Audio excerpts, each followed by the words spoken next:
Hello, traders. This is Andy with Trade Ideas. It is December the 18th on a Monday morning, and looking at the SPY the last couple of days, we've had two perfect dojis still just kind of levitating up here near all-time highs.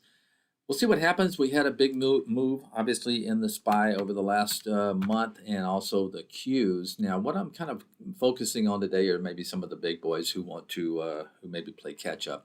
I'm already in this Amazon, but I'm liking the setup here in this Amazon. I've been talking about this for a while now. It looks like it's trying to gap up above this two-day high, which would be a several-month high there in Amazon. Also, NVIDIA is another one that's kind of setting up there. Got, could not close above these two wicks, but now it's gapping up. Looks like this may eventually want to attack that 500 again in NVIDIA. And also Tesla, another big tech company that had nice 3 days on decent volume. Could be looking at a potential pause go here in Tesla if it takes out that 2-day high. Our trade of the week is SHOT. I think this SHOT, and it's another one that I am in.